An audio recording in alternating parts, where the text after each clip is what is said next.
Ito mga kaibigan, nangyaring baha dito sa Yellowbell Baba. Lagpas tao ang nangyaring baha dito sa dadala ni Karina. At dito naman sa kabilang street, sa aming community ito nasasalubong namin yung mga naglilikas, lilipat ng bahay dahil dito sa harapan ng Yellowbell Mansion hanggang sa Sunflower ay hanggang Bewang. Marami na ditong lububog na sasakyan kanina guys. At nakuha na nila, pero itong mga kasama ko ay enjoy lang sila. Ini-enjoy na lang namin ang habang ito nga tinitingnan namin, iniikot namin yung aming community. Kasagsagan to ng pagbaha. At dito nga, ito ang circumferential road. Ayan.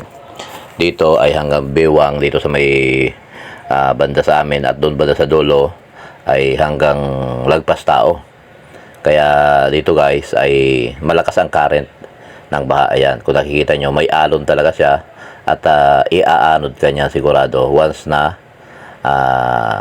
tangayin ka dyan. Kaya ito na ang nangyari after 2 days ng aking pag-ikot.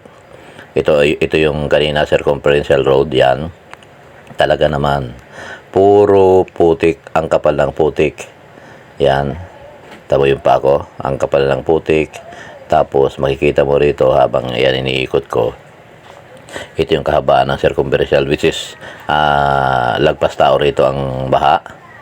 Lubog din ang ground floor nila rito. May mga lumubog na sasakyan, mga motor. Yan yung mga hindi nailipat. Yan, bagong-bago pa naman yan, no? Nalubog na. At yun nga, puro putik. At mga bahay dyan, yan, mga naglalaki ang bahay kaliwat kanan ay inabot yan ang ground floor nila. Kaya maraming mga basura, maraming mga kalakal guys ang matatagpuan dito. At until now ay ganyan pa rin ang sitwasyon dito. Araw-araw makikita mo ang mga kanya-kanyang paglilinis ng kani-kanilang mga bahay. Ayan, puro basura. At ang kapal ng putik guys, hindi pa natatanggal yan hanggang ngayon na habang bino-voice over ko tong aking video na to.